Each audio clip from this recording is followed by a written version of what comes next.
Good morning. I believe it's Super Tuesday. We're in Charlotte, North Carolina. We've left Ohio, the home of today's battleground, isn't it? Isn't today the home? Isn't that the home of today's battleground? I hope you're well. Nice to chat with you this morning. Thanks so much for grabbing this. I hope I mentioned this enough. We certainly appreciate all the time y'all spend um, tuning in.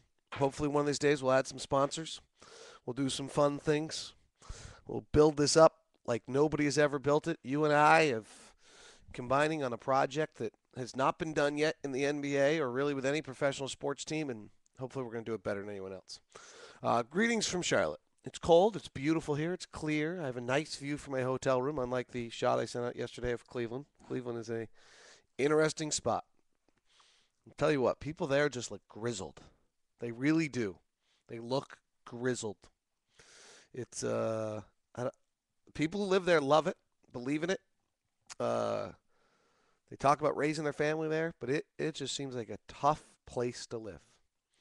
So Charlotte's kind of this sweet second tier southern city. It's nice. NASCAR Hall of Fame. Might try to get over there today at some point. Seeing some friends who work in the TV industry here today, so that's the plan. Gordy Chiesa podcast coming your direction today. I think we're checking in with Sam Amick of Sports Illustrated later in the week. So we've got good podcasts coming up your way. Hopefully we'll get a PKI up this week. So that might be our 3. I'll reach out to Kevin O'Connor, see if we can get that done as we move 14 days away from the trade deadline. Boy, the trade deadline is fascinating. If you're Orlando, what do you do with Dwight Howard? And Dwight is playing them right now, giving them the belief, hey, I might be willing to stay. And the fact is that he might be willing to stay if things in Dallas don't work out or if things in New Jersey don't work out. Then he probably is willing to stay. What do you do if you're Orlando? Wow. And New Jersey, the only way Deron is willing to stay is if they get Dwight. I think Dwight and Deron have this collaborated, and they're going to Dallas. And you think about it for a minute. As much as everybody in the New York media would lead you to believe that New York is the end-all of all things, why would you go to Brooklyn, possibly be second tier in a city, as much as you have the Brooklyn fan base, you're still second tier to the Knicks, pay enormous taxes. New York, I think, is the highest tax rate of any city in America or state, and live in mediocre weather. You could go to Dallas or Orlando for that matter. You make a tremendous amount of more money because the taxes are non-existent in Dallas and Florida. You live in better weather. For Deron, who has said to me that being able to golf regularly is important in his next contract. Why does everyone think they're going to New Jersey? Moreover, Dallas, you're playing with Dirk. Orlando's got some issues, but at least they've got some pieces. New Jersey has nothing. And as much as Pekovic or whatever his name is, not Pekovic, he's the Minnesota player, the Russian owner, is interesting, you don't really know. So I don't see Deron and Dwight ending up in Brooklyn just on the lure of Brooklyn. I think that's a New York media creation. At which point New Jersey ends up out of the water, at which point Orlando gets in a tougher situation. Because I really think they're ending up in Dallas, but Orlando now, if something falls apart and Dallas can't move Marion and can't get the money, then Orlando probably doesn't want to give up Dwight right now. The other scenario is the Lakers, of course. And that's where I'll be curious to see how this plays out. Now, what gets interesting is if Dwight goes to LA can't clear enough money, and Deron ends up kind of out on an island by himself. There was an article in the New York Post today. Deron's got many more endorsements than he would have had if he was in Utah. I'm sure he has more endorsements, but I got to tell you what, I don't see them. Does anybody else see? I don't see Deron on a bunch of national things right now that makes me think he somehow has become a national star. Nor with Deron's personality do I ever see it. His game will get him there. But his game is going to get him there no matter where he is. So anyway, that's my thoughts on that. Jamal Crawford's being shopped. Minnesota's interested. What? Could people listen to me? High volume, inefficient scorers kill your team. High volume, guys who shoot a lot and shoot below the league average, kill your team. Now, I understand Jamal had a year, maybe two in Atlanta, where he was more efficient. But that's not who he is. They kill your team. Why do we insist on continually falling in love with a guy who scores 16, 17 points, regardless of how many possessions he uses? It's truly insane. The guys who run this league, truly, it blows my mind. And it blows my mind how often coaching decisions and everything else are made on offense, made on points per game, and made with a complete ignorance to whether someone's an efficient player or not. I don't care. The game is all about possession usage and how efficiently you use those possessions. And there's nothing good about using possessions badly. Guys, it's not a surprise last night. Al Jefferson, 9 of 16. We win. When he shoots below 500, we lose. You cannot have. Uh-oh, I thought my voice was all better. You cannot have. Shoot, I thought I had gotten through that. I thought last night was an anomaly. Now I got all excited. You look on the nightly box scores around the NBA. Anytime a player's guy who shoots the most possessions, most shots, points, are below his shot attempts, you lose. Every time. Not every time. 80% of the time. The exception is when somebody else on your roster goes nuts. But if we run through the box score every night, look at teams, find who took the most shots, go across, see what his point total is. If they're the same or below, that team lost. The only time it changes is if somebody else on the team went crazy. Because if you have a guy who uses that many possessions below the league average, you have to have somebody else go crazy. That's why we win. That's why it's not a surprise that Al Jefferson shoots 53% in wins, 44% in losses. If Al Jefferson uses 18 to 20 possessions below league average on a night, we can't win. We don't have somebody else to go crazy. It's that simple. Raymond Felton's on the board. Worth a discussion. Would you trade Devin Harris for Raymond Felton because Raymond Felton's contract expires in a year? And you're just clearing out Devin's contract for next year. Trade can be made straight up. Nothing else needs to be added. Would you do it? Here's a really interesting question for you guys. Wesley Matthews has 4 years, $24 million left on his contract, and Portland is incredibly displeased with him right now. The word is that he's changed his game. He's become much more selfish. He's become a bit more about him. He's not doing enough other things. And you're now paying, and truly, what Wesley was never a starting. This was the whole issue. I think this is where O'Connor was right in letting him go on that contract, as difficult as it was for all of us. Wesley's not a starting shooting guard in the NBA.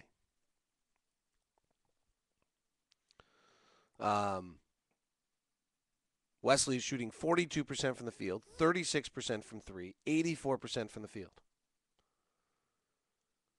I'm actually, I know this sounds totally crazy, and I will create a complete stir on this.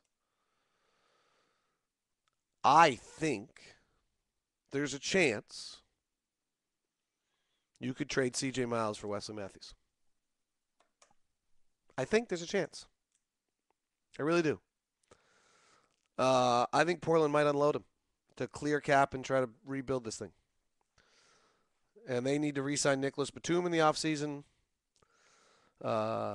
They've got to figure out what they're doing with Gerald Wallace. They could put themselves in an interesting situation. If the Jazz could really do that, I think I don't know if they would just dump Wesley. That'd be a pretty big dump on an asset. But there's some talk that they're not completely pleased with what he's doing as a player right now. He's only averaging 2 free throw attempts a game for his 11 free throw attempts. His shooting percentage is at a career low, has dropped every year since leaving Utah. He was at 48%, then 45%, now down to 42%. He's shooting 5 threes a game compared to when he shot 2 threes a game in Utah.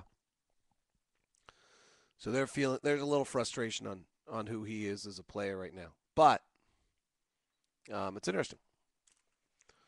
When you're going forward, what do you do if you're on that? So I don't know if those are possible. I'm just throwing that out there. All right, let's go to last night's win. New lineup. There's some reasons why the second lineup works well for Gordon. Before everyone decides they love it, let's realize a few things about last night. Cleveland sucks. Number 2 is Gordon played 27 minutes last night. Josh Howard doesn't get his 4th foul. Gordon plays about 20. Maybe 21. You still like it? I think that's the question. I got my Twitter feed is loaded up with questions on why is CJ Miles playing? And the only answer I can give you on that is because Ty wants him to. I don't understand it. I'm not gonna lie to you. I don't get it. Ty sees something. Maybe he's trying to ease him out. Maybe Ty's being gentle. Played 8 minutes, didn't play in the second half. Burks played the second half. I don't have that answer. Yes, if I could wave a magic wand, I would suggest that Burks gets all of those 21 minutes at least combined. It's interesting on that lineup last night, by the way, for all of our haranguing. It was the veterans last night that won that game. I'll post this later, but the kind of best stints of the day are second quarter, Sapp and Jefferson come in and lead the team. Second half, Sapp and Jefferson come in and hold this thing together. Cantor is beginning to struggle a little bit right now. And Ty's going to have to really maneuver how to keep him on the floor. But right now, the game's going the wrong direction every time he checks in. And they're going to have to figure out how to deal with that. The second unit does have some things that are good for Gordon. He gets the ball in his hands. Watson pushes him up and gets in the ball. I had an interesting conversation with Earl before the game. I was like, what do you do for Gordon? Because Earl really is cognizant of this. He says, well, I push the ball up and I get him the ball on the open floor. And then the second thing is we'll run a bunch of side pick and rolls for him. And they did that. And it works better for Gordon. It gets his hands. Gordon was going 10, 11, 12, 13 trips up and down the floor without ever touching the ball in that other lineup. Though he played for all of our talk about this, he plays a good deal of his lineup with those other players last night. It's funny. I charted the lineups last night. At one point, the starters played 8:31 together to open. Then in the first half, no other lineup stayed on the floor for more than 3:14, and that's once the starters got back together. Otherwise, every unit just plays about 3 minute and a half together before the next substitution. It's why starting does matter, because it gives you guaranteed minutes played. And players are right when they say that. The other interesting conversation I had before the game was with Devin Harris. We were just talking, and I was just about how he gets going on this team and what he does. And he was talking about, well, I just got to push in transition. And I was like, but the guys you play with don't really give you transition. You'd almost be better in the second unit. And he just laughed, looks at me, and goes, I don't need anyone to run with me. That's what I figured out on this team. I got to just go by myself. I don't need anyone to run with me. Early in the year, he's trying to wait transition and run it like a traditional 3-on-2 break. That Jefferson doesn't run transition. Millsap doesn't run a transition as well as he used to. So now Devon's, I just go. Last night, 1-on-2, 1-on-3 breaks, and he was finishing. It was awesome. Before I get to my final thing, got to give Al some credit. Led the team in points, rebounds, assists last night. 7 assists, no turnovers. That's very good. And Byron Scott told me before the game we're not letting Al beat us. So good job by Al to recognize that and not force it. Final thing. There's a big write-up on the Darren Williams trade again in SI. But let's take a minute and let's go back to where I started this thing talking about Orlando and where they are and what New Jersey's doing. And number 2, let's talk about where Cleveland is versus Utah. Now, some of this is a struggle for us, and we're staying far more competitive than I think we ever imagined.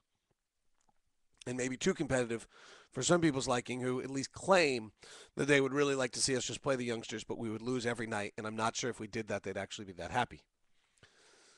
But as of right now, I look at the Jazz as having 4 assets. I don't know how good they are. In Hayward, Favors, Burks, and Cantor. A draft pick coming this year, hopefully from the Warriors, and possibly our own draft pick. Likely. So here we will sit in 2012, of June 2012, July 1, 2012, with 6 asset pieces. Don't know if there's a star in there. You got to have a star. That's what's the killer. But you got 6 asset pieces. The Cavaliers, who allowed their free agent, who's a hometown kid, to go to the wire and lose him, have Kyrie Irving, who's a stud, might be a star. Wasn't very good last night. Tristan Thompson, who if we're going to count Cantor as an asset, we got to count him as an asset just because of draft position. And they don't have anything else. I'm not sure they have another guy on their roster who's a rotation player in the NBA other than Antoine Jameson. Jameson's a 9th man. They have nothing else. We at least have some other assets we could maybe build off. But they don't have another piece. They'll get another draft pick this year. But they'll sit in July 2012 with 3 assets, 2 seasons removed from LeBron leaving. We'll sit in 2012 1 season away from trading with 6 assets. That's where the brilliance of the decision to be proactive and trade Deron before any of this ever came down. The Jazz have pieces and a chance and are reasonably competitive. Cleveland is awful and has no players. They're really awful. I mean, they are playing 1, 2, 3, 4, 5, 6, 7, 8 guys who I don't think are NBA rotation players. I think every guy other than CJ we're playing is an NBA rotation player. They're just being put a step up above their rotation spot. Like, I don't think Millsap's a number 2 guy on a team. I think he's an NBA rotation player. He's 3rd big, who's really valuable and helps championship teams win. But he's not your number 2 option. We just have guys slotted above. I'm not sure I think that Al's the number 1 option. Okay, that's where we are. That's why we're 500 or below. They don't have any assets. That's why that move was a good one. All right, that was way too long. But I don't have anything else to do. I'm just in Charlotte all day. See ya!